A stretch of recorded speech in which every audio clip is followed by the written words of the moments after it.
And I think we are live. So if you can hear me and see me, please let me know in the chat. I'm just pulling up the chat on the other computer now to make sure you can hear me. And hopefully the quality is a lot better than it normally is, but this is the first time I've done this. So again, please let me know if the sound is okay and the audio is okay. While this laptop, I need to get a new laptop. This laptop is like the slowest laptop ever in the world. I've got like a 10-year-old laptop somewhere in the attic that runs Windows XP, and it's super fast. And this one is a very new laptop running Windows 10, and it's almost unusable. Anyway, technical issues. The chat is slowly coming up, and a few people are here. AJ's here, Brian's here, Rob's here.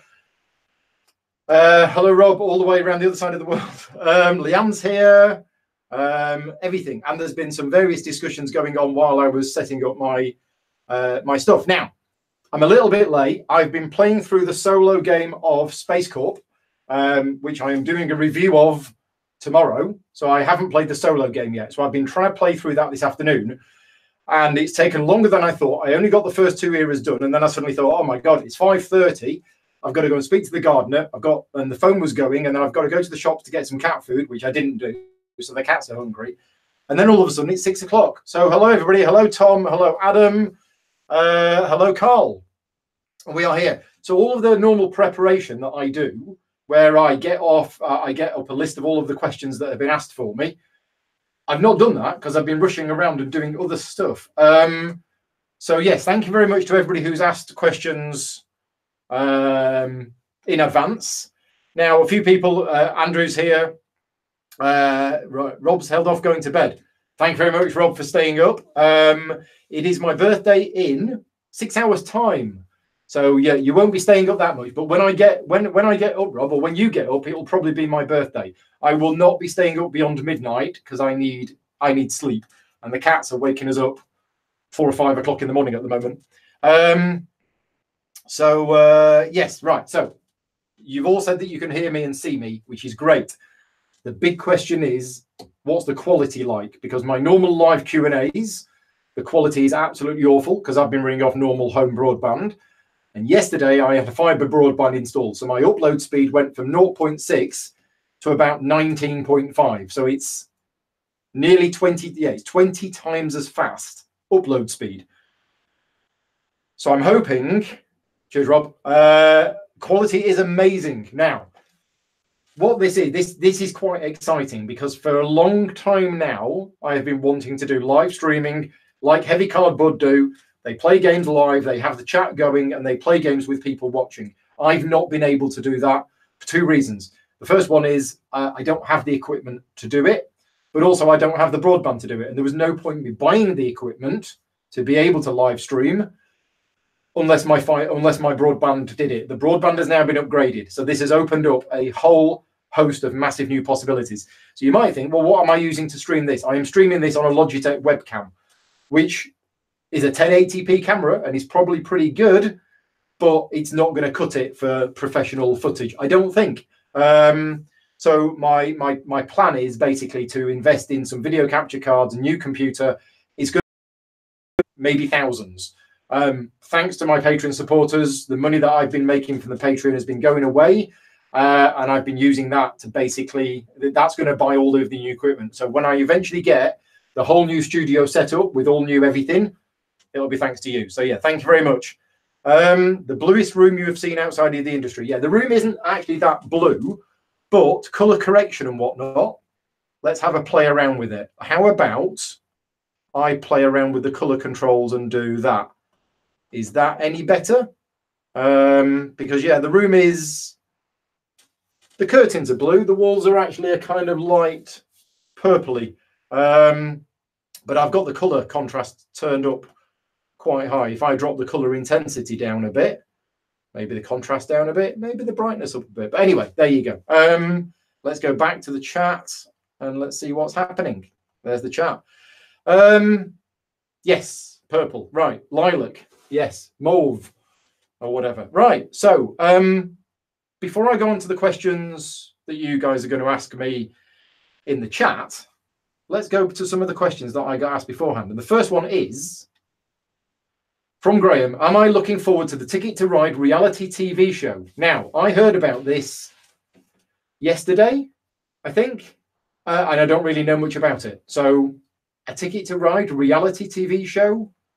I mean, how's that going to work? People get tickets and then have to get on a train and go around the country. Basically, anything which raises the awareness of board games to a wider audience and makes people realize that modern games exist is all good for me. Ticket to Ride is probably a great game to do it with. As for another game that I'd like to turn into a reality TV show, I think possibly Space Corp 2025 to 2300. I think that would be an awesome reality TV show.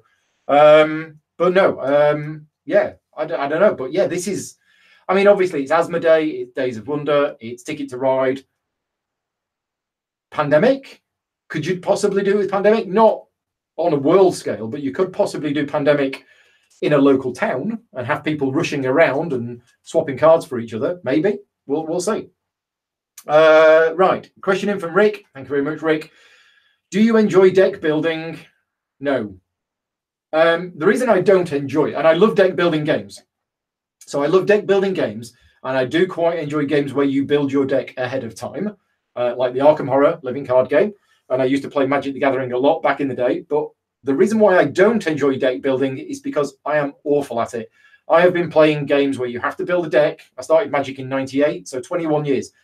I can't build decks to save my life. Even obvious combos, I can't even spot. I'm blind to it. So I much prefer going online, getting a net deck and playing it.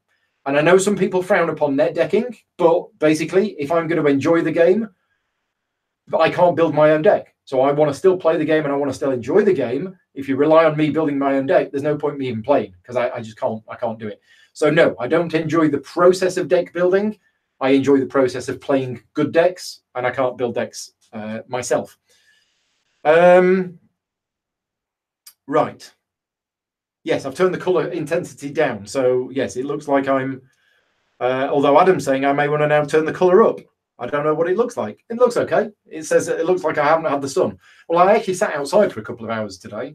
Right, next question in from Rick. Do I like Jaffa cakes? No, I don't like Jaffa cakes. It's all a ploy. If you've noticed, you'll never see me eating a Jaffa cake at a convention. I just give them out to people. Actually, I have one every morning in my porridge, but that's another story. What is an underused mechanism concept we should see more of in board games? From Chewy, thank you very much. Although he said the word mechanic, and I've recently been converted into using the word mechanisms. So game mechanics is not a thing. Car mechanics is a thing. It's game mechanisms. So it's one of those pedantic things I now point out every time somebody says mechanic. I say, do you mean mechanism? What do I think is underused? I don't know. Tell me in the chat if you think there is something that's underused. Because to be honest, worker placement is all over the place. Deck building is all over the place. Area control is all over the place. Because there's thousands of new games coming out all of the time, almost every mechanism has probably been used quite a lot. So I'm not sure. I can't really say one that I think has been underused. Yeah, I don't know. But yeah, let me know in the chat if you've got any game mechanisms which you feel have been underused, and I'll let you know if I agree with them.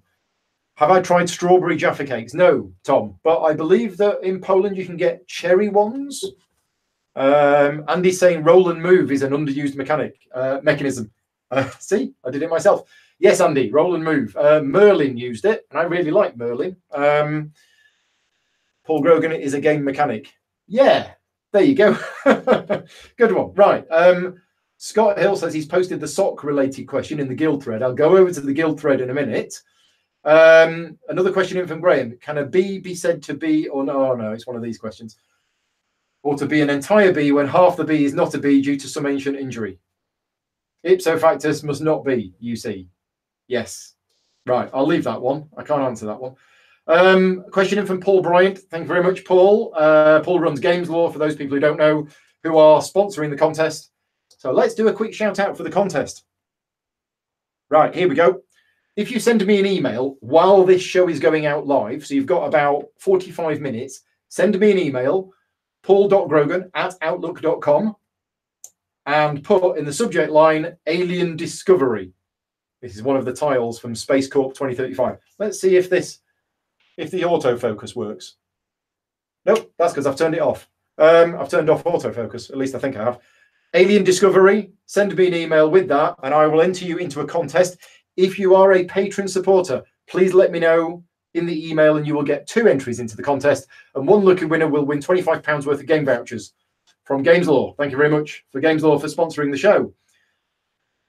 So Paul's question is, with grid constructing imminent, what are you most looking forward to?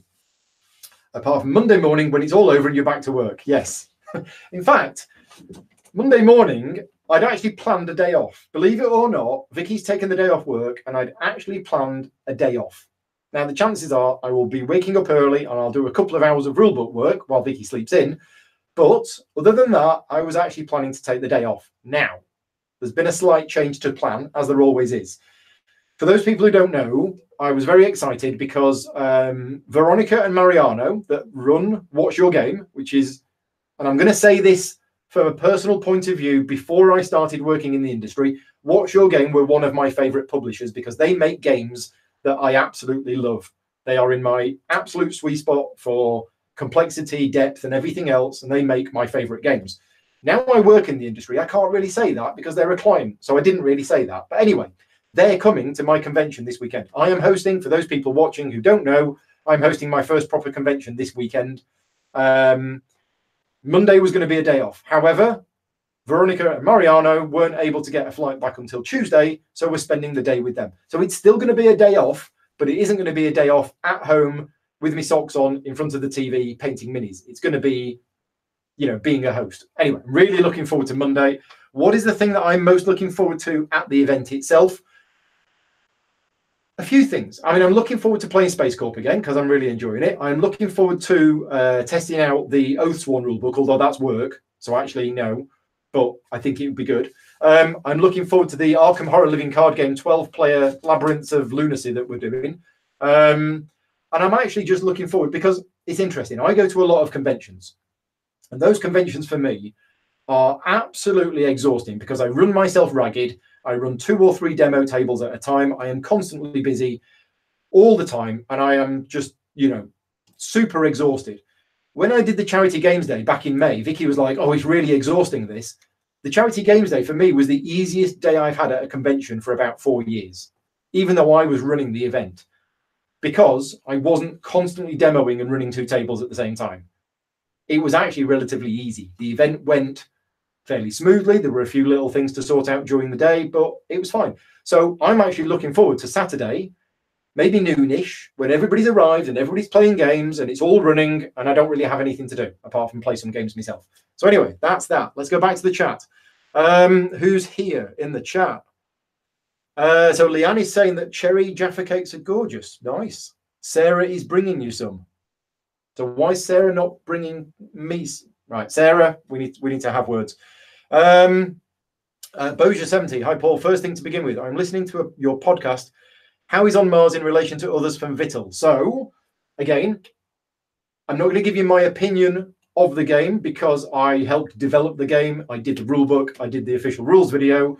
So I'm not going to say how good the game is, but compared to his other games, it's just as heavy. I think it might be a tiny little bit lighter, maybe 1 or 2%, but it's up there with Lisboa, Kanban, and things like that. It's probably a bit heavier than Escape Plan. Escape Plan was a little bit lighter, maybe 10, 20%, but it's up there. I class it as a super heavy game. I know other people would say it's just a heavy game, but for me, a heavy game is something like Great Western Trail, maybe. But yeah, I think it's a super heavy game. It requires investment. It requires you to play it for 3 games, and each game will likely be about 4 hours, and you'll be struggling with the rules and you'll make loads of mistakes. And after that, playtime will come down and you'll love it, and you'll actually be able to play the game and enjoy getting on with it. I think some of the mechanisms within the game are great. I love the turn order mechanism. I think that's really unique.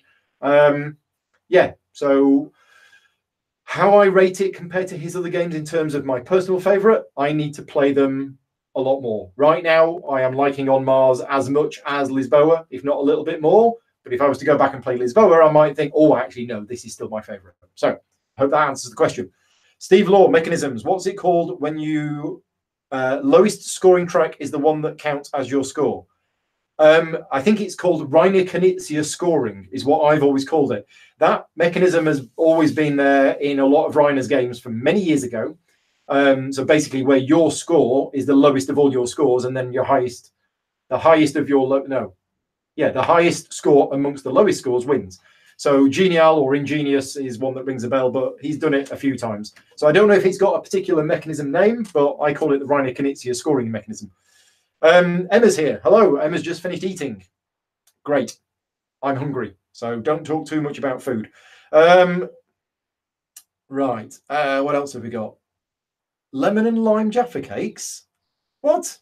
I didn't know about that. Right, Adam. What are your views on buying a game cheaper if the box is damaged, as long as the contents are okay? For me, my boxes get absolutely bashed around, so I have no problem buying a damaged box because, to be honest, if I buy an undamaged box, it'll be damaged as soon as I take it anywhere. I like to keep my cards sleeved. I like to keep my game components in good condition. Boxes, I'm not that bothered about because they get moved around and they get bashed. So for me, not a problem. Let's go back to the Facebook group. Thank you very much again to everybody who asked questions in advance. Simon Turl, do you think dice are used too much in board games or not enough? Now, I don't know, Simon, if you know my background, but I'm a Euro gamer. I've hated dice in games, generally speaking. In the last 10 years, it's not that my opinion has completely changed, but I've become more accepting of dice because dice have been used a lot in more modern Euro games in clever ways. Stefan Feld uses them in clever ways. Pulsar 2849, for example, dice drafting is great. Basically, for me, if the dice are rolled before decisions are made, I like them. If dice are rolled after decisions are made to see whether it works or not, that's bad. Dice for resolution, roll for resolution is not something that I'm a big fan of. There are some exceptions to that, depending on the game itself. But generally speaking, if dice are used to determine whether something works or not, I'm not a huge fan of it, with a couple of exceptions. But when dice are used in clever ways beforehand, I'm all up for it. Do I think they're used too much? No, I don't think they are. Graham, what new game that is nothing to do with your work would you most like to learn and play right now? If you'd have asked me that a week ago, it would have been Pipeline and Barrage. Since then, I have played Pipeline twice and I've played Barrage once. And they're both really good, and I want to play them both again right now, if I could. So a game that I haven't learnt yet, which I have, maybe a game that's arrived recently, which I haven't learnt how to play yet. I've received Walking in Burano from AEG, but I wouldn't have said I don't know much about the game. It might be fantastic. I've received Copenhagen, which is supposed to be good, and I've not learned how to play that yet. I've actually lost the game. I need to find it before this weekend because Nilsson and Vashti want to borrow it. So for many, many years, I have been after a Formula One racing game that actually, for me, works. And I have tried many over the years. I have tried Formula D, I've tried Race Formula 90, I've tried a few.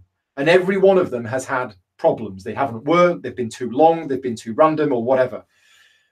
A few years ago, a game came out called Championship Formula Racing. It's actually published by Ultra Pro, the people who make the card sleeves. And I spoke to them at UK Games Expo and again at Origins, and they're sending me a copy of it. I don't have it yet, but when it arrives, that is the #1 game that I want to learn how to play to see if it is the Formula One racing game that I've been waiting for, or if it's another one which I end up going, oh, this isn't actually very good like all of the others. So yeah, that would be that one. So that's Championship Formula Racing from Ultra Pro. Right. Caroline says, which games use dice in a way that you find interesting? Follow-up. So yeah, follow-up. Basically anything by Stefan Feld. Bruges, Castles of Burgundy, Pulsar 2849, Signoria from What's Your Game.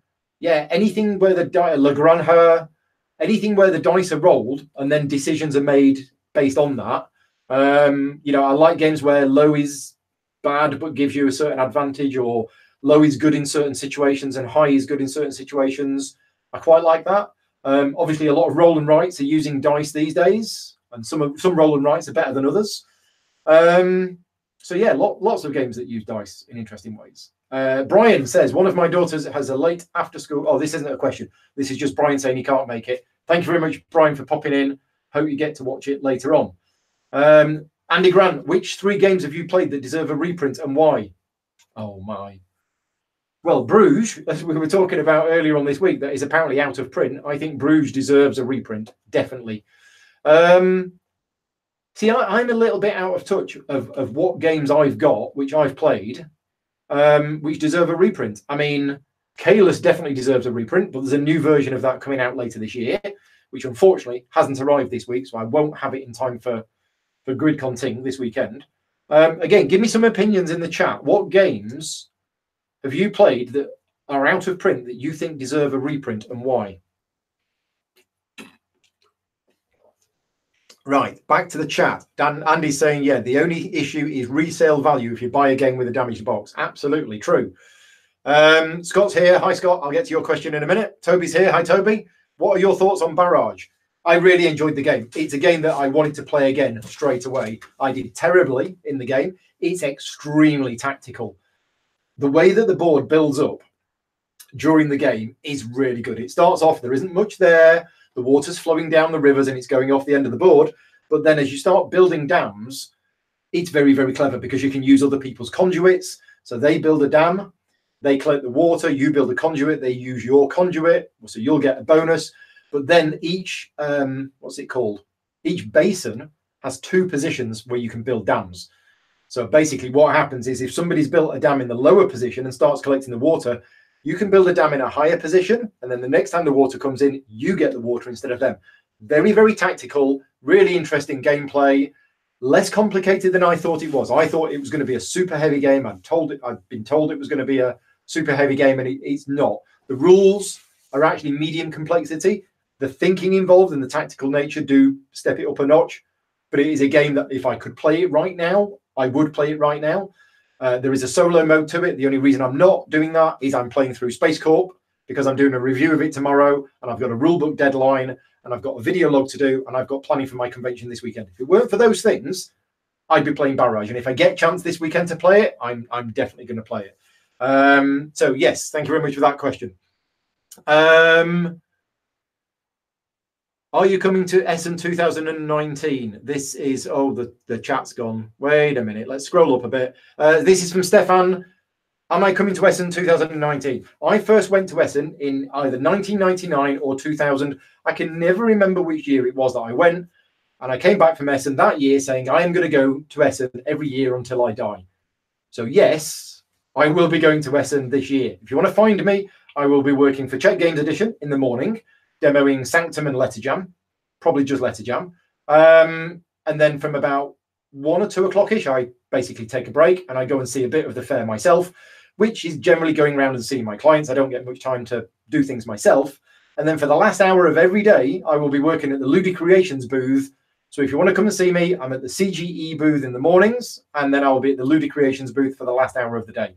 And there is a gaming rules meetup at the Irish Bar on the Friday night. So advance notice. What's it called? St. Patrick's? O'Callaghan's? Anyway, the Irish Bar in Essen on the Friday night, gaming rules meetup. I will be there. So yes, I'll be in Essen. Right, Scott, my opinion of On Mars compared to his others. Right, so Scott's going to give his opinion of On Mars. It's absolutely one of his best games, dripping with theme. Yeah, I'll give you that, definitely. And the timing aspects are amazing. Yeah, the timing aspects, oh, wow. And after my 4th play, I unlocked some extra special knowledge about the timing aspects, which was really cool. And I spoke to Vittel about it, and he went, yeah. And I was like, right. And it took me a few games before getting used to that. But it's all about how the colony level upgrades happen and how you can deny other people from getting bonuses that are really good from them. But then there's a way that you can get that bonus if you manipulate things in a certain way. And it's by design and it's extremely clever. And I didn't realize it until the start. Leanne's saying that you found On Mars easier to play than Escape Plan. Interesting. I mean, like any game, I don't know. I think I taught you how to play On Mars. Did I teach you how to play on Escape Plan? not being big-headed here, but if you get a demo from somebody who knows how to play the game really well, they will make the game seem a lot easier than it is if you're learning how to play from the rulebook. Even if it's a good rulebook, getting a demo from somebody who really knows how to play is always makes the game seem a lot easier. Have I answered your sock question yet, Scott? No, I haven't, but it is 6:30. So it's time to tell you about Alien Discoveries. So Alien Discoveries is the password for today. If you send me an email during this time that this show is going out, so for the next half hour, send me an email, paul.grogan@outlook.com, including the text Alien Discovery. What is this one? Mines. Right. Anyway, Alien Discovery, send that to me in an email. If you're a patron supporter, tell me that as well, and you'll get 2 entries into it. And I'll do a random draw at the end of this show.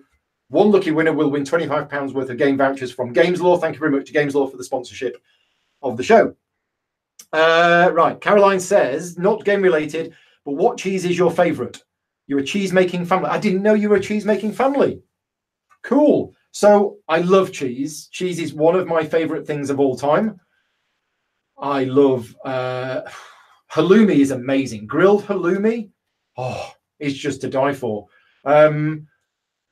It's got to be grilled though, because it gives it that extra taste and texture. I love Wensleydale. I got Wensleydale because of the Wallace and Gromit things. I'd never had Wensleydale before, and then I got Wensleydale, and I love Wensleydale. But I love Mexicano. I love spicy cheese, anything. However, and I haven't really spoken about this in public that much, so why not do it on a live show that's going out to people? I went, because of my age, I went to the doctors. I had a checkup. I need to cut down on the amount of cheese I drink and ice cream, which makes me sad. Basically, I get no exercise whatsoever. Things in my body are going the way that they do when you get older. And yeah, they told me I've got a cholesterol problem and I need to cut down on cheese and ice cream, basically, and do more exercise, which I don't do. But anyway, so yeah, I'm really sad, but I used to have cheese with everything because I love cheese. Right, what's next? Lorraine's here. Hi, Lorraine. Thank you for popping in. Right. Leanne's got an answer to the question earlier about what would you call the game mechanism where you score your lowest one. Leanne's calling it the Fox mechanism, or the Fox scoring after Ganshon Clever. Yeah, good one. Fox scoring. Emma's going to bring French Kafka cakes in the multitude of flavors. Okay, that's fine. Yeah, bring them over. I mean, you are walking though. I assume you're not walking all the way from home, but you know, don't carry too many.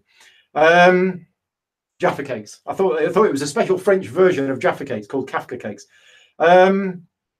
Right. Adam, am I still enjoying Outer Rim? I've only played it. I mean, I did the solo game. That video is online now. Me playing through a solo game of Outer Rim, and I enjoyed that. But the solo game does lose something which is in the multiplayer game, which I mentioned in my review, which is the player interaction. The fact that you've got a crew member that has a skill that I might need, so I could trade with you. There's all of that sort of stuff that happens in a multiplayer game, and you don't have that in the solo game. Yes, I do want to play it again. I think it is a little long with players who are new to the game, but you just play to 8 fame instead of 10. And I want to play it again with people who have played it before, and it will be a 2-hour game. But yes, really enjoying Outer Rim, even though it's dice for resolution, even though it has random elements of the cards. The other mechanisms within that game are so good and so cool. I just really enjoy it. And the theme really comes across really well. Right. Is it similar to Zaya? Yes, except it's a good game rather than a terrible game. That's the big difference. Rick's telling me to play Bunny Kingdom. Yes, I will play Bunny Kingdom. Tom's here, my brother from across the pond. Hi, Tom. Thank you very much for joining in. Andy said, don't mention Zia to Paul or Graham. It's Graham's favourite game, isn't it, Graham? Championship Formula Racing is great despite the board issues. This is from Andy. So you've played Championship Formula Racing. Yeah, we've spoken about this before. I remember you saying. So yeah, board issues. You'll have to let me know what the board issues are. Have you tried Tabletop Simulator on Steam? So yes, I've tried Tabletop Simulator, and I've also tried Tabletopia, which I think are both amazing tools for people who don't get enough time to play board games themselves with their regular group. You know, you can be stuck in a cabin in the middle of the woods away from the rest of the world, and you can play games against other people around the world. That's great.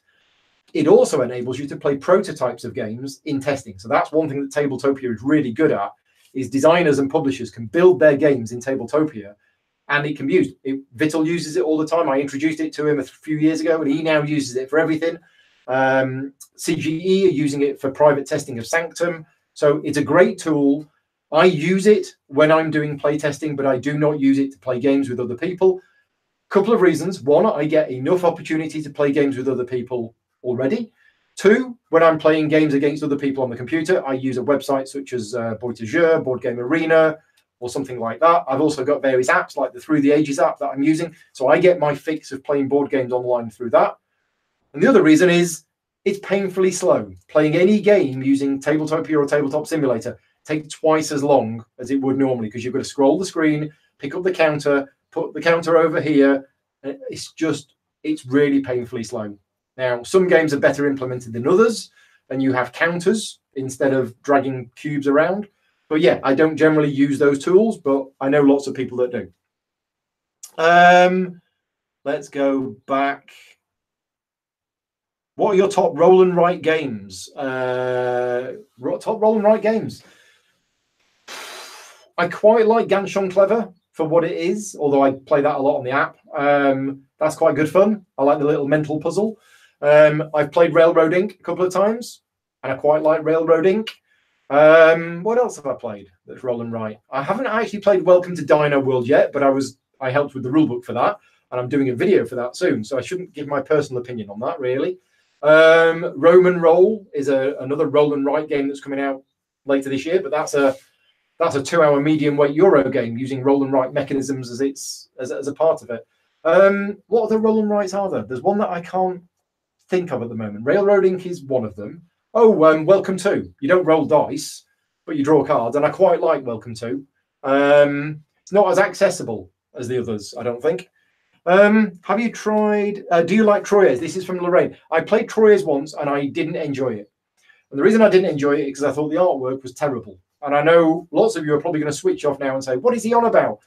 Artwork is very subjective, and the art style that was chosen for that game, which is very thematic and lots of people love it, I thought was ugly, and it really distracted me from the gameplay.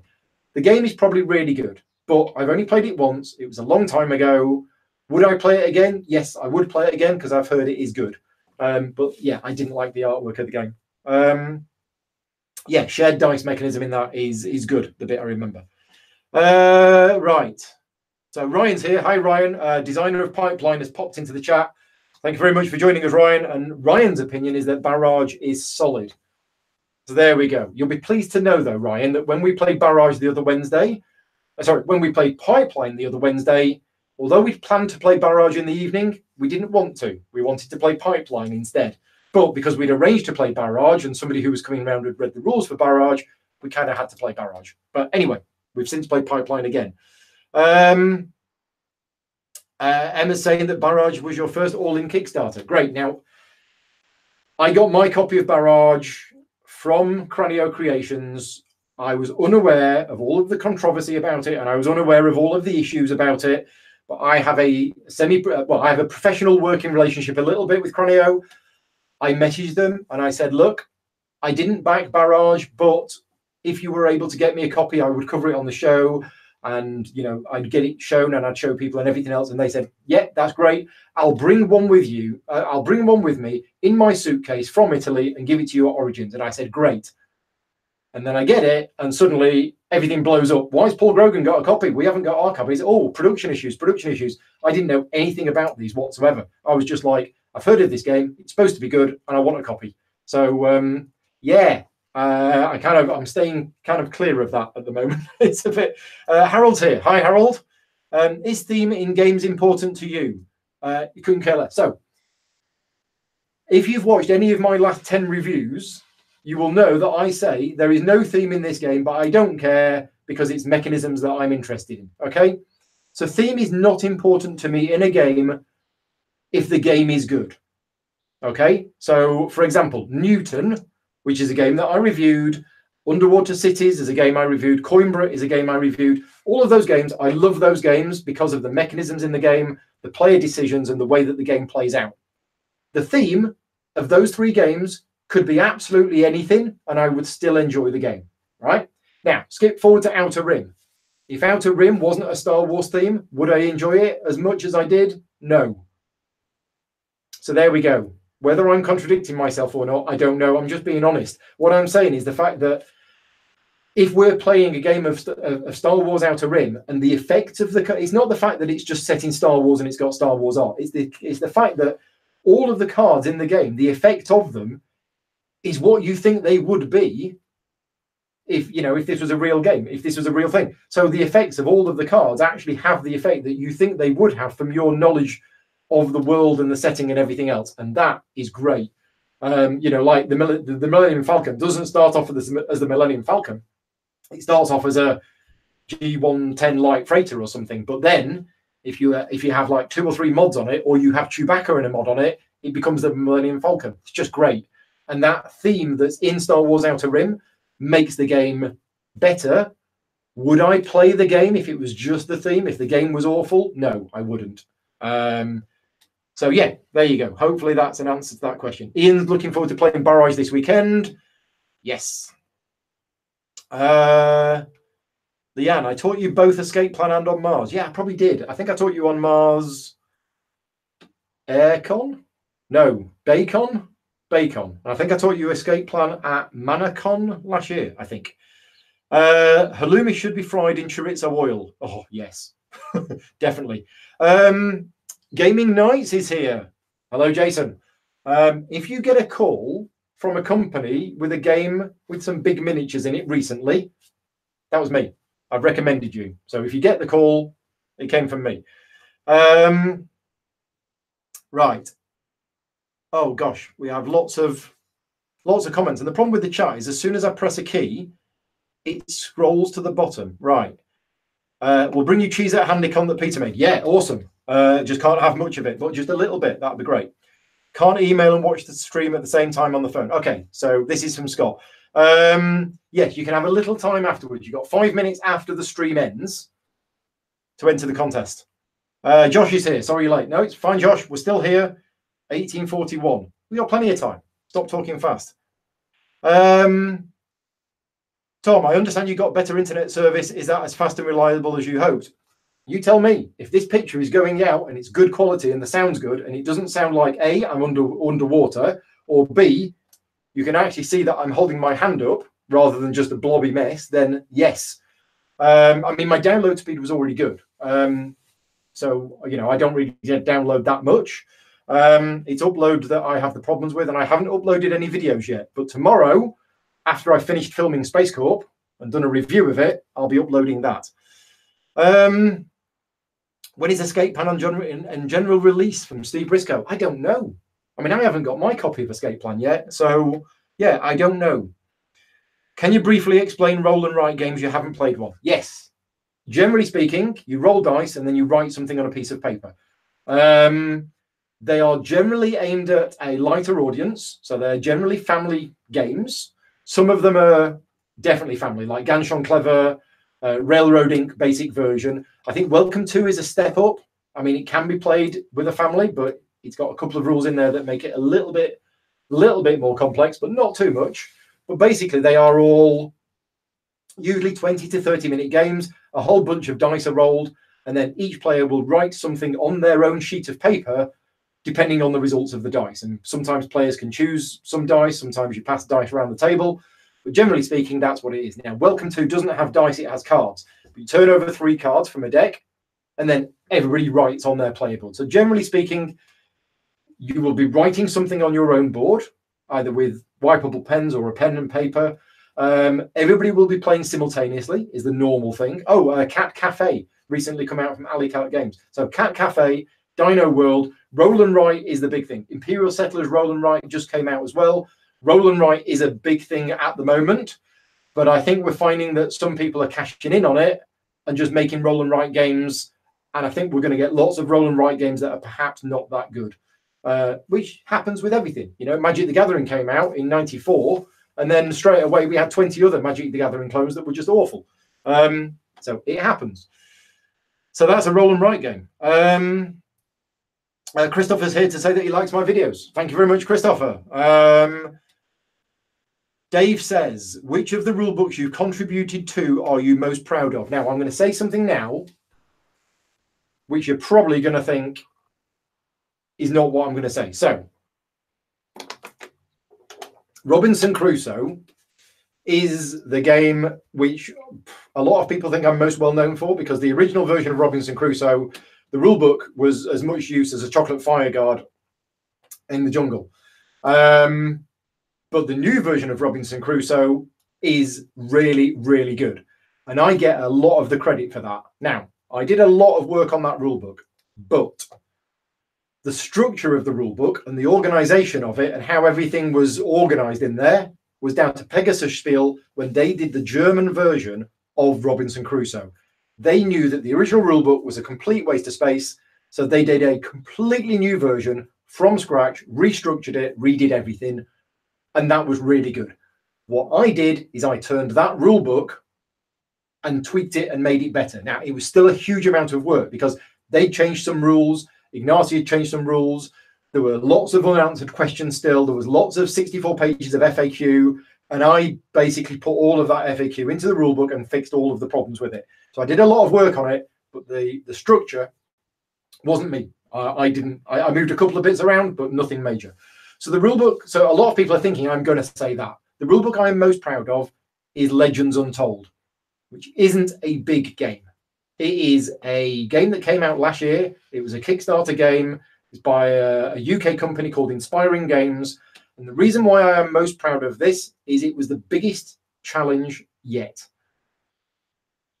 They won't mind me saying this because this is the truth.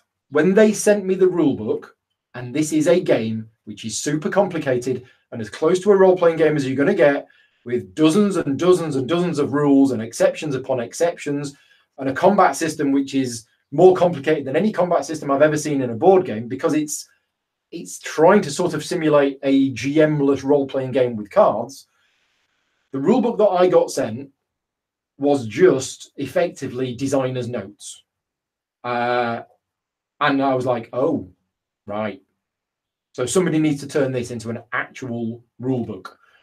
And it was a massive, massive amount of work. And it took me forever. It took me months and months and months. I had some fairly major falling outs with the graphic designer over it, who was refusing to even do a find and replace because he said, I'm not a copy editor. It was a nightmare project to work on in some regards. It took a lot longer than was expected. But Kevin from Inspiring Games was absolutely amazing to work with. And he totally and utterly understood what was needed. And he said to me, Paul, I know this is going to cost us a lot of money because I know you're going to work on this. There is no budget limitation. You need to work on this as long as it takes until this rulebook is as good as you can make it. And we spent so long working on it. I mean, a huge, huge, huge amount of time. The rulebook's massive. The reason why I'm proud of it is that game has come out and every thread that I have read about the rulebook have said how good it is, how clear it is, how they played the game from the rulebook. And this is a game with so many exceptions and so many things that can go on. And people out there have got the game and they're playing it and they're going, oh, we were able to play it. I had a question. It was answered in the rulebook. And that is really, really good to hear. So long story, but that's probably it. Legends Untold. And thank you very much to Kevin. Kevin was of the opinion. The reason I like Kevin and the reason why I like Inspiring Games is they went, they made a lot of money on Kickstarter. They could have just done a Conan. They could have just gone, oh no, it's going to cost us all of this money to get Paul to do the rulebook. Oh no, let's just put out a rulebook that's people will work it out. They've already backed it. It's got nice artwork. It'll be fine. No, because what would have happened is people wouldn't have been able to play the game. Everybody would have been complaining how bad the rulebook was. You'd have had to do a new version anyway, and then it would have hurt your next game. What they did is they took the very smart approach and went, look, if we get this right, people are going to back our next project. If we do a good job, then people are going to be more inclined to back our future projects. So what they did was a smart business decision, but they obviously they had to invest a lot of money into it to pay me to do the job. Anyway, that's that one. Right. Corinth, roll and write from Steve. Yeah, I've heard that's good. I haven't played that yet. Lots of other people were getting that, but I haven't. Powerfade 11, have you played Underwater Cities much in the last few months? No. I'd like to, but it's like too many games, not enough time. It is a game I would definitely like to play again, because the last time I played it, it was a 3-player game and it took 90 minutes, and I really enjoyed it. So, yes, I would like to paint again. Jason is asking, how is the Red Alert painting coming along? I'm painting the spaceships from Red Alert Space Warfare at the moment. And I set myself a personal goal that by GridCon this weekend, I would have enough ships painted to be able to play the introductory scenario. Now, for those people who haven't played any of the Command and Colours series, the introductory scenario, you might think, oh, that's only a few ships. No, because of the lane system and the way that it works, even the introductory scenario needs, what is it, like 30 ships on each side? So I'd set myself that as a personal goal after what happened last week and over the weekend, with me burning out and being so tired and having to work in the evenings. There's no way, well, there might be a very slim possibility that I would have got it done. And then last night, I realised I need 6 battleships per side and not 3, at which point I went, right, this is not going to happen.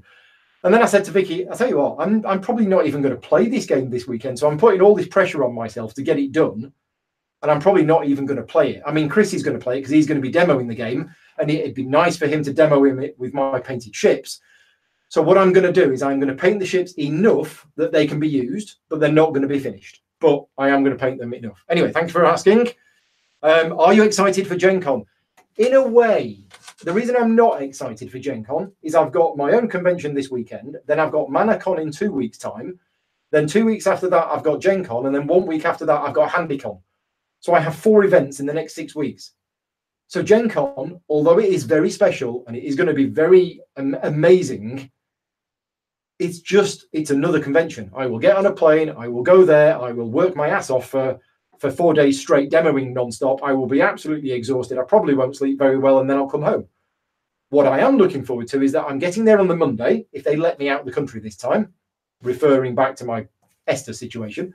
The Tuesday for me is a day off. I am recovering from my jet lag, and I am playing some games with some friends and some of the CGE demo team.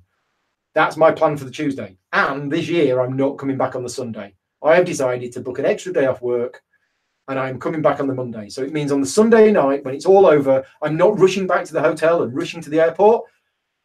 I can take a breather. I can go and say hello to some of the other exhibitors. We can go out for a meal. We can play a game. And then on the Monday afternoon, I can have a leisurely 24-hour flight home. And I get home sometime Tuesday evening. But that's my plan. So I'm looking forward to it. But it is my 4th one. And I go there as an exhibitor. So I don't get to see, and I don't get to take part in much of the stuff. Right, what have we got? Any thoughts that you can share on the Through the Ages expansion? Yes, it's going to be awesome. There you go. Can't say much more about it. I'm involved in the project.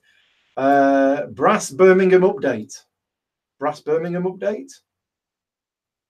Not sure what you mean by Brass Birmingham update. I've not played Brass Birmingham. I've not actually played Brass Lancashire, but don't tell anybody that. Netters Plays is here. Hello. Thank you very much for joining us. Netters Plays does videos. If you haven't watched them or subscribed to her on YouTube, you totally should. They're really good. Big miniatures. Yeah, Jason. Yes, big miniatures. Very big miniatures. At least you can eat a chocolate fire guard. Yes, that's good. Daryl with 1R is here. Hello, Daryl with 1R. Am I going to BGGCon? I'd love to go to BGGCon. Unfortunately, because CGE now have a number of US-based people, and at BGGCon, they only need 2 to 3 people to run the booth. They don't need me to go to BGGCon. So it is a lot more money to pay for me to go all the way over there. I am not needed at BGGCon. I'd personally love to go to BGGCon.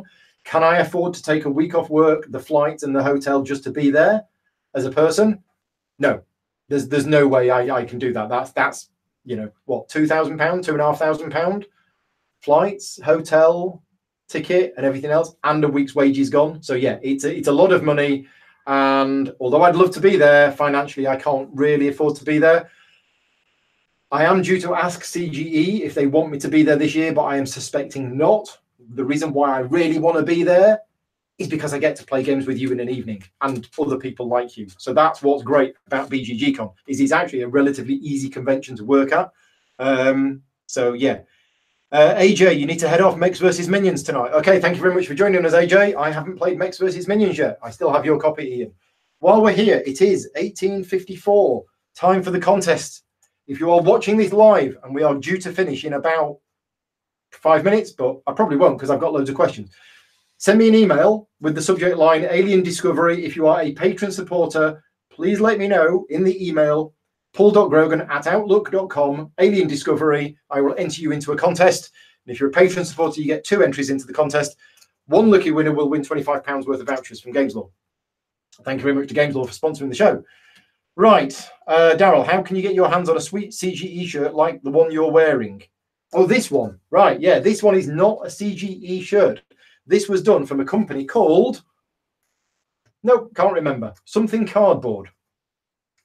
It's a company that made a whole load of game-themed related T-shirts, and they had to ask CGE for permission, but it is a company that makes them, and I can't remember who it was.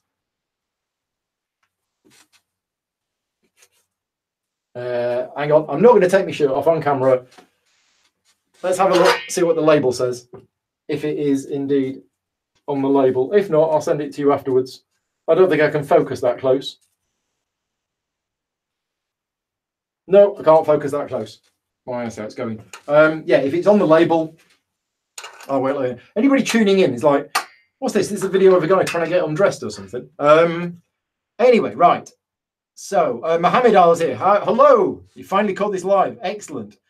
Do you play review Brass Birmingham? Plan to play? I do not plan to play Brass Birmingham. And I don't plan to do a review of it. It's just, again, not enough time to play all of the games that I want to play. I think from the sounds of it, I'd prefer Brass Lancashire. So, yeah, if I had to play one, it would be that one. Ian's had to go. Thank you very much for joining us. Right, so that is it for the live chat. Oh, no, it's not. Lorraine, have you tried the new contrast paints? No. See, I've recently got back into painting and I've bought a lot of paints recently, and then they announced these contrast paints and I'm like, so I know they're really expensive. How many tickets have you sold now for Ting? Right, Adam, we have, I think, 108 people coming to Ting, which sounds great. We have 4 tickets sold for the Friday. So what I mean is 4 Friday only tickets. So there will be 4 people there on the Friday who are not there for the rest of the convention. There are 45 people, I think, who have booked just for the Saturday. And I think there are 60 people that have booked for 2 days. So on the Friday, I'm expecting about 60 people. And on the Saturday, I'm expecting about 100 people. So that's it. Tickets are still available. But yeah, numbers are looking good. Numbers are looking better than they were certainly about a month ago when we sold 50 tickets. Right, back to the Board Game Trading and Chat UK Facebook group and see what questions we got here. What is your favourite game that is generally underrated by most? Oh, that's a good question. A game which I really like, which is underrated by most. Ask me at the weekend. I can't think. I think what I'd have to do is go to my... In fact, let's do that while you're on the line. I'm going to go to my BGG list. This laptop is so slow. Right. If the signal starts getting interrupted, it's because I've opened a web browser on this laptop, and this laptop is just awfully slow. Right, boardgamegeek.com. And what I'm going to do is I'm going to go to my list of games that I've rated, and the ones that I've rated like a 9 or a 10, and have a look through and see which ones of those I think are underrated. So let's have a look. How do I look at my games? Oh, if only I had a faster laptop. I think I'm going to invest some money on a new laptop. I bought this one because I thought I'm not going to use it much. I just want a little one to use in the airports to do Google Docs and things. And then since buying it, I've used it all the time, and it is so slow. I mean, it was an i3, which is probably the bad thing. I'll come back to this in a minute when it finally decides to wake up. Oh no, it's woken up. So my geek, my collector, board games by ratings, is it? Here we go. Right, I've rated 15 games a 10. Wow. Well, 15 games I've rated above 9. I think how it works. I think I might have only rated one game a 10. Maybe even not even one game a 10. Because even Mage Knight's got one rule in it that I don't completely agree. Castles of Burgundy, I've got up there at 9.5. That's going to drop down. The code names are in there as 10. Should probably drop them down a little bit. Dominant Species, Gloomhaven, Great Western Trail, Ingenious, and Madeira. Okay, so they're the ones that I've rated 9 or higher, and I think all of them are quite highly rated. Maybe not Ingenious.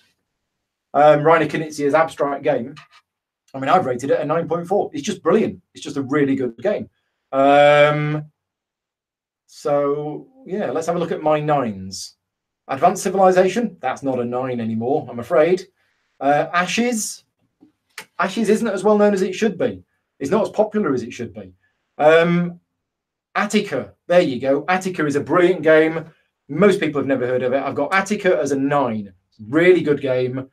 Marcel something or other is the designer. I've got it. If you want to play it, if you want me to bring it this weekend, it's really good. Relatively simple, very clever, really good. Anyway, that's that question answered. Rick saying, Arkham Horror have some nights where fans dress up as their characters to play an event. What other games do you think would be fun to dress up as a character whilst playing? None. I don't really do dressing up. It's not something really that I do. So what other games would be fun to dress up as? I guess if you're into dressing up, you know, you could do the Star Wars Outer Rim and you could dress up as Star Wars characters. That would be quite cool. And Paul saying, in what non-squirrel costumes can we expect to see Paul in over the weekend? No, there won't be any. Lorraine, what Arkham Horror living card game expansion have you enjoyed playing the most so far? I'm a massive fan of the game, but I have only played Night of the Zealot, the first 5 scenarios in the Dunwich series, and also Carnival of Horrors. Which one of those is my favourite? Oh, so I do like Night of the Zealot. I think Night of the Zealot is a brilliant introductory 3 scenarios because it starts off nice and easy and it teaches you lots of new mechanisms along the way and the difficulty ramps up and is a really good ending to the story. And it also teaches you that there isn't just a win or a lose. There are different degrees of winning and losing. So I think the first 3 scenarios are great. I've played them the most. Out of Dunwich, I like the first 2. The one on the train was okay, but the first time we played it, we died on round 2. There was one scenario in Dunwich that I wasn't too keen on, Unseen and Undimensioned. It just seemed to go on for ages. We didn't do very well. Yeah, I'm not sure. It'd be hard for me to pick which one is my favourite because at the moment I've got like 6 or 7 of them that I think are all really good and I can't decide between them. Who is your favourite character to play? I'm not sure. I like the Seeker class because I like a detective thing, so I like going around and investigating. I like that. And I like Mystic because I like the way that the spells work in the game. So they would probably be my favourite 2 classes of character to play, but I don't have a particular character. Graham saying, with your new super fast broadband, are you looking to start live streaming the learning of games from the rulebook? I am looking to start live streaming everything. The plan is to live stream as much as possible. But yeah, as I said at the start, it's going to need a lot of investment, time, money. I'm going to need a lot more money to buy a lot more equipment to do it. And yeah, we will see. Right. So that is it for the questions on the Board Game Trading and Chat UK Facebook group. Let's go back to the live chat and see if we've had any more questions there. Live chat. Caroline's got to eat. Okay. Surrey Girl Gamers is here. Hello. Have a great birthday. Thank you very much. It's tomorrow. Was good fun. If you had to attend a con as a player, which would you pick? In the UK, probably HandyCon. And I'm not saying that because Paul Harris is a friend and I'm involved in the show. HandyCon, it used to be Manacon. Manacon used to be my favourite convention that I went to because it's 250 people in a room playing games, but it's got a good space. Accommodation is across the road and it's cheap. It's university lodgings, but I don't care. It's a bed. I go to sleep if I can. The food's okay. A lot of people complain about it. I'm not fussy. So for me, Manacon is just great. HandyCon has taken it up a step. HandyCon has got whatever you want. It's got lots of gaming. It's got tournaments. It's got contests. It's got demos. It's got the whole lot. So Manacon is a room full of people playing games, and that's great, and I love it. But HandyCon is the all-round experience with lots and lots of stuff going on. Would be HandyCon. In America, I've only been to Origins, BGG Con, Gen Con, and the World Board Gaming Championships, WBC, that I went to once. BGG Con is probably my favorite because I know so many of the people that go, and I get to play so many games with so many people that I only get to chat to online and don't normally see much. So yeah, BGG Con. Jason, you've just started Dunwich. Excellent. Enjoy it. And yeah, I won't give any spoilers, although I did mention there's a train. Any guild questions on BGG? Yes, I'm going to go to them now. Question from Jerry. What is the game you've had the most trouble trying to explain the rules for? Well, any game by Vital Lacerda is hard to explain the rules for because it's a super heavy game. But I would say that I've done it fairly well because I've been involved in developing the game and I've written the rulebook. So I'm generally quite experienced with the game that I feel that I'm able to deliver a good demo, but it's still hard. So I wouldn't have said it's been the most trouble. It's still the hardest style of game for me to demo because there's so many rules and I've got to get it so right. And that's the hardest one to do. Right, let's go on over to the guild. And let's see what we have. So I've opened this up in a thread here. Here we go. Right. Question in from Billy. The first question that I had is, what is the accent? And this is a good question because Billy's been trying to piece it down since the beginning. Where am I from? Is it some fancy board gaming accent that I've just made up so that I sound like a connoisseur? Now, I'm from the north of England, so I do have a northern accent. I still pronounce certain words with a northern accent. However, I moved away in 1997. I spent a year in the Coventry area, Coventry and Solihull.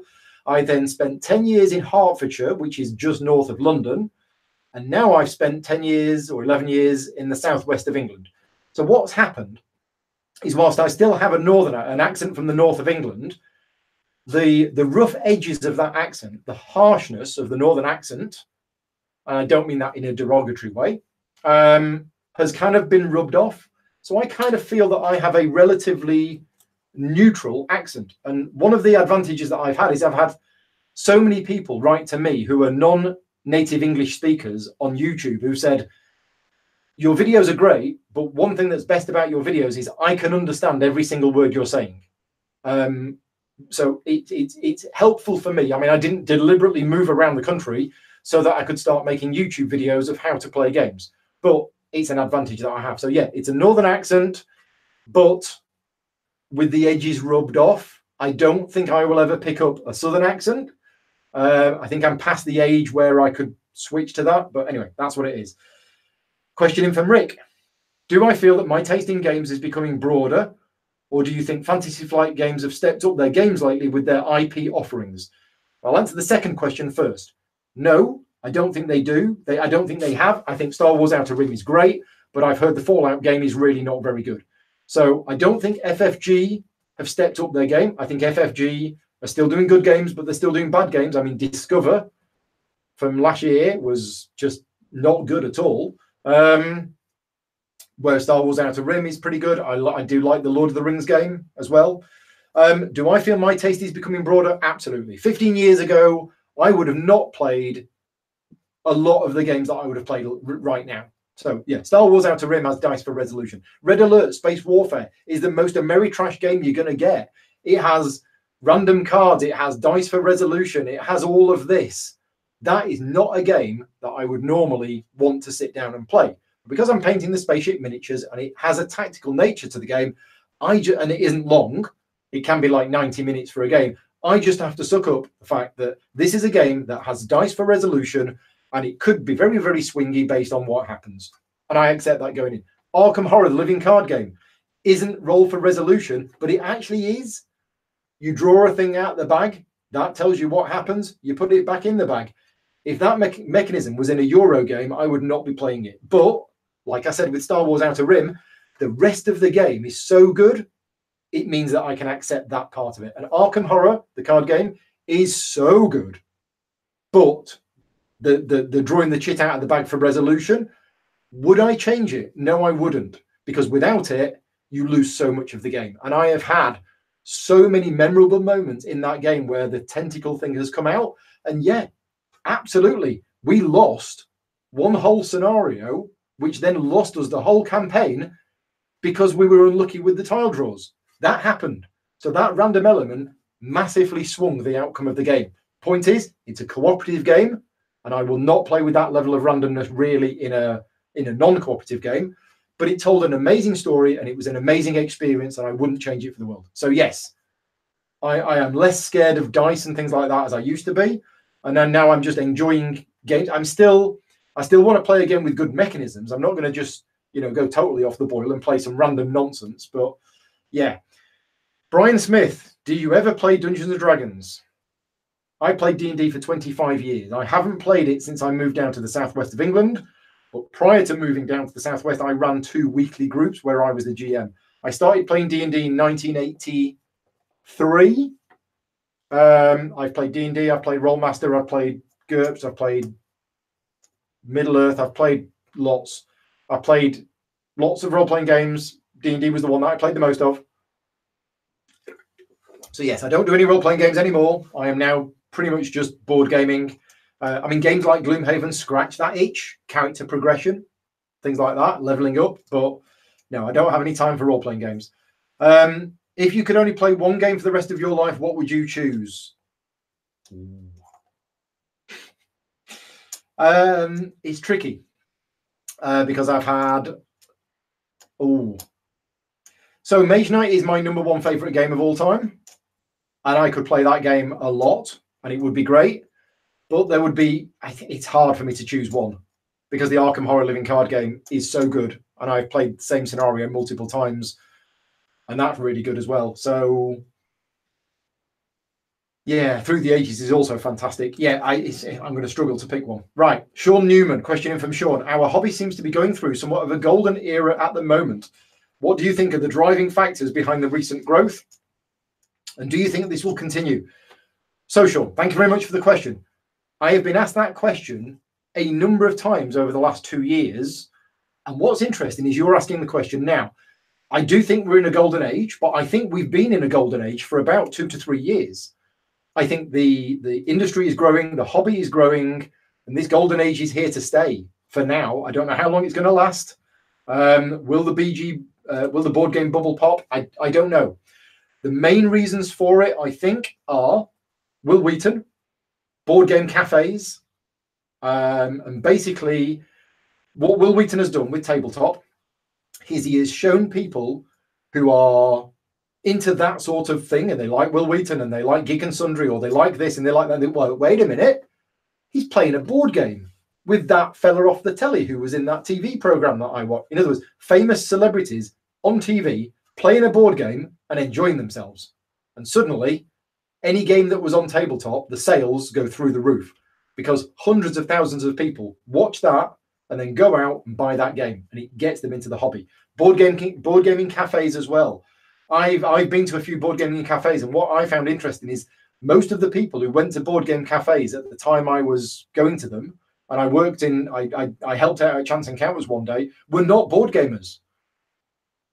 But they come in because they'd been in once before and they'd had a good time, and they decided to take a Saturday afternoon off and go in and play a board game. And I taught a group of people how to play Tokaido, and they loved it. And one of them probably went away and bought it. And new people are getting into the hobby. And what's happening at the same time is for the last 5 years or so, generally speaking, complexity of games has come down, weight of games has come down, length of games have come down, games are becoming more streamlined, shorter. And whereas things like Settlers of Catan and Ticket to Ride were the gateway games 10 years ago, we've now got you know, Baron Park, Azul, and things like that, which are lighter, easier, and playing half the time. It's a lot easier to get those games to a table with a group of non-gamers than it is to say, look, you're going to be playing this for 90 minutes. That puts some people off. So yes, cons seem to be getting bigger and bigger every year. And if you could only go to one, which one would it be and why? I answered that question earlier on, I think, with another question. Emma's asking, how excited, nervous, stressed are you about Ting? Excited, yes, because I think it's going to be okay. Nervous, yes, because it might not be okay, and I might forget some things, or there might be some problems. Stressed, not so much. I'm actually not that stressed about it. What I am stressed is the amount of work I've got to get done before Ting, and that's a problem. Right, for anyone who buys a ticket, is it going to be A, amazing, B, wonderful, C, fantastic, or D, all of the above? All of the above. There you go. Get some sleep and happy birthday in advance. Thank you very much. Yeah, it's my birthday tomorrow. So my birthday, I'm not doing anything for my birthday. I'm not getting any cards. I don't really want any cards. I don't do cards. So if you're thinking of getting me a card, please don't. If you're thinking of getting me a present, please don't. Please donate to charity instead. I feel uncomfortable about receiving gifts. So yeah, donate some money to charity if you can. That would be better. But I've not really, you know, I said to Vicky yesterday, oh, it's my birthday on Wednesday. And she went, yeah. It's like all of my effort, all of my concentration is going into the work that I need to do this week and the fact that I've got my own convention this weekend. That's where all my focus is going. Effectively, I'm delaying my birthday celebrations until the weekend. And yeah, Next year, though, I'm 50. That scares the absolute life out of me. So this year, 49, whatever. Next year, I'm not 50. I don't look 50, I don't think. I don't act 50. And the thought of being 50 is somewhat terrifying. Anyway, if you had to choose, would you rather want your head to be twice as large or twice as small? Well, twice as small, because otherwise I can't get through places. Scott Hill asks, socks or stockings? Definitely stockings. Wearing them now. This is why on camera you only ever see the top half. Always wearing stockings. Govind is here, all the way from Japan. Hello, Govind. Few questions. As someone with your experience in the industry, in the current design space, what, according to you, makes a gameplay design elegant? And the opposite, what would you say is clunky and probably should have gone through rigorous development with examples if possible? So, elegant, what makes a game elegant is where the rules are actually very, very simple. So, for example, if you do this, move a counter over there, right? Add some theme to it. Oh, and because I've added a counter over there, yeah, everything becomes more expensive. Ah, right, yeah. And oh, yeah. So basically, a very, very simple rule and a very, very simple thing actually makes you think, oh, what they've done is they've represented a whole host of stuff by just that. And that's really good when you see that. The opposite, there are a number of games that come out that are clunky and probably should have gone through more development. If we refer back to Vital Lacerda's games, in my personal opinion, I think Vital's games should have an extra 10% taking off. Some people will disagree, and I know Vital will disagree. But for me, I mean, I've shaved off 5% of On Mars. I would have liked to have shaved off another 5% more. That every super heavy game that I play always has a bit in it, which I think, did it really need to be that complex? So I'm putting this over there, then I'm turning this, then I'm doing this. And then if that's on the right position, I remove a card and I put it to the, okay, I can see why that's in there, but you're getting me to do 7 steps for one thing. That's overcomplicated. So there are certain games where, yes, I think it should have gone through a bit more development. Next question. We all know that theme takes less precedence over gameplay. With that in mind, what setting or theme in a game would you consider unpleasant to try, even if you've heard its gameplay is absolutely terrific? Basically, just the common ones. The common ones which most people would find unpleasant to play. I don't have a problem with games like Pipeline, which is about refining oil in a time when oil is bad and plastic is bad, which it is. I know that. But playing that theme doesn't put me off the game. Mombasa, thematically, the game sort of is about the exploitation of Africa. Okay? I just play the game for the mechanisms. whale, getting oil whale, killing, whaling when that was before it was illegal. If the game was good, I'd play that because it historically happened. Freedom in the Underground, Railroad, whatever it's called, that one, I'd play that. It's thematically, well, you're trying to save the slaves. What game I wouldn't play? I wouldn't play a game about, Nazi Germany or child pornography or running a drug cartel or anything like that. Yeah, all of those sort of bad taste things, the normal ones, I wouldn't want to play that. Lastly, a pop culture one for you, since you already like Marvel, since you really like Marvel movies. What board game would Thanos design if he were a board game designer? Please choose an existing one. Oh, it's another really good question that I don't think I can answer. What game would Thanos design if he were a board game designer? You choose an existing game. Right, answers in the chat. So give me your answers in the chat. What you think is a game that Thanos would have designed. There we go. Right. Gavin's tea break's over and he's going back to work. James, happy shopper, final question in on the guild was, have some games reached the point where they are now so highly produced so as to no longer represent value for money? Or can you see us reaching that point in the near future? I don't know if I understand the question. So games that are very, very highly produced so as they no longer represent value for money. Well, I don't think those two things are connected unless I've misunderstood the question.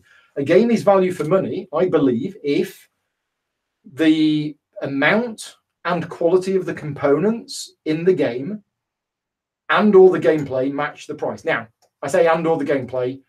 For me, it's more about components. You see these things online and people go on Twitter rants all the time about, oh, if you're paying a $50 game and it's only a small box with a few cards in it, bear in mind that this game took lots of people 2 years to develop and you're paying for the development time, you're paying for the artwork. You're not just paying for the physical cards. I know, I get that. I work in the industry. I work on other games, which are $50 games that come with a board, pieces, card, wooden components, and this, that, and the other. And have had 2 years of work and lots of people dividing it and developing. Every game has that. Every game has lots of people behind the scenes publishing it, doing the artwork and everything else. So anyway, I've gone on a rant myself about some games where what you get in the box is not worth how much it is. So yeah, the value for money for me is, Castles of Burgundy. The components are awful. The gameplay is fantastic, but the components are awful. But the game's like 25 quid. If that game had better components, it would be 35 and 40 pound. Okay. But if the game was 50 pounds and it was awful components, I don't think it would be good value for money, even though the game is like playable hundreds of times. So anyway, back to the chat. What have we got here? Thanos Rising as obviously an example of a game that he would have designed. Yes. Let's scroll up. Oh, Paul Luxton's here. Hello, Paul. Late to the party. Yeah, a little bit. Lots of people singing happy birthday. Thank you very much. I assume you were all singing. Right. Harold says the Grogan Show, now that you have a great broadband connection. The Grogan Show. Oh dear. I don't think anybody, I mean, this is the Grogan Show, effectively. Leanne lost signal when I said it lost us the whole campaign. Sometimes failing in games is just as much fun as winning in a co-op. Yeah, in a co-op game, great. And there was a time when Rob shot Emily in the head and killed her because he missed with it, because he drew the tentacle when he was attacking a monster. And basically he was attacking a monster that was engaged with Emily. He rolled the tentacle, which means he missed. He dealt 4 damage to Emily and killed her. It told a great story. It lost us the campaign. Time to go on 5 games for Doomsday. Ben has invited me on 5 games for Doomsday twice. He even invited me on this week, but unfortunately I did not have the time to do it this week. So hopefully I'll be on it soon. It's a little late to tell people not to send a card. Sorry, Leanne. I will appreciate it. It's not that I don't appreciate it. I just prefer I don't like people doing things for me. You know this. And yeah, the cost of cards and the cost, I have an issue with the fact that cards cost 1p to make, and the fact that shops sell them for £2.50. I have an issue with that from a capitalism point of view. I also have an issue with the post office and the way that the post office was sold off and privatized by the government at the time. So all of those things combined give me bad feelings about stuff like that. But anyway, I will put it up on my mantelpiece and there it will stay, likely for months, because I don't take cards down because I don't want to, because I feel bad at taking them down. Right, next year, 40. Oh, I remember 40. Gosh. Lorraine says, next year you're going to Gen Con or Essen to celebrate. Awesome. And let me know and we'll definitely meet up there. Don't fancy deck builders, do you, Paul? I spoke about deck builders earlier on. Scott turned 46 yesterday. Yes, Scott turned 46 yesterday. Happy birthday, Scott.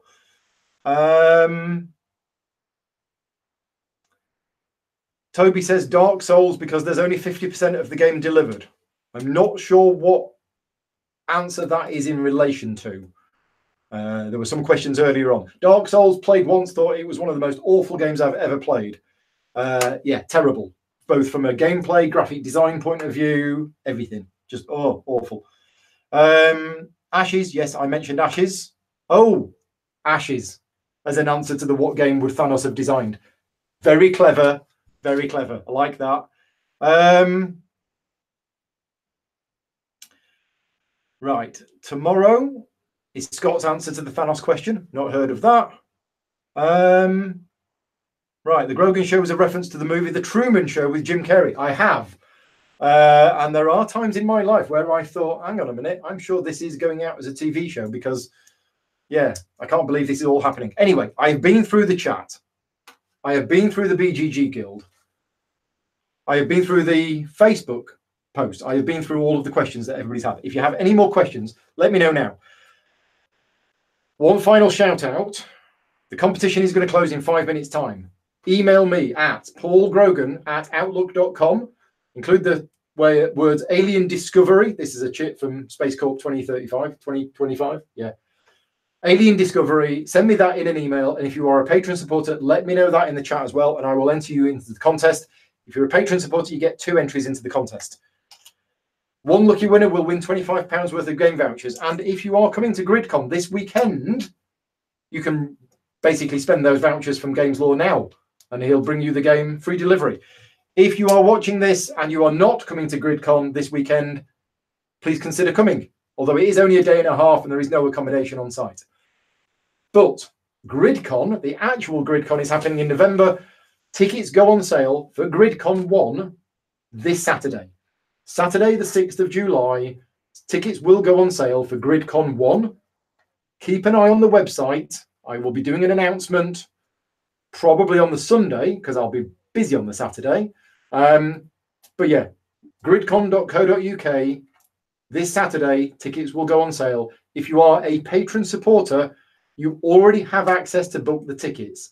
Please do so as early as possible because there is limited hotel space. I wasn't able to book all of the rooms of the hotel this year. I have next year, but I have only managed to book 49 rooms at the hotel, and about 8 of those have already gone by patron people. So yeah, if you are a patron supporter, book your tickets and book the hotel early while you can, because tickets will go on sale to the general public on Saturday, and then it'll be first come, first served. So there you go. Advance notice of that. Any other comments on the question? No other comments on the chat. Right, I'm exhausted. Vicky will be home any minute now. The cats are out of food because I haven't been shopping, so I probably should go shopping and get the cats some food. As always, thank you very much to everybody for joining in the chat. Thank you very much to everybody who sent questions in advance. Who else am I thanking? Thank you very much to all of my patron supporters that basically make this possible.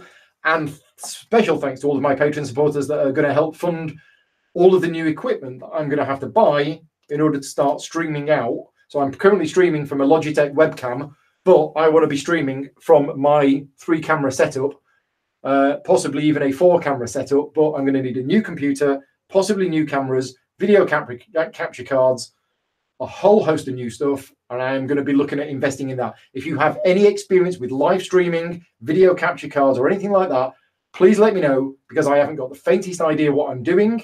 And I know Paul's been looking into it for me, but yeah, definitely need some technical help with what to buy. So anyway, thank you very much to everybody for watching. I will now go over to the YouTube screen and get ready for pressing stop. As I said earlier on, enter the contest. I'll give it 5 minutes. Well, I'll go to the shops. I'll get back from the shops, and then when I'm back from the shops, I will do the draw and see basically who has won. So yeah, I'm ready to press stop now. Thank you very much for watching. Take care. I will see some of you this weekend, and those of you that I don't see this weekend, I will hopefully see you at some point over the next month or two at another convention. And until next time, take care, everybody. Thank you very much for watching.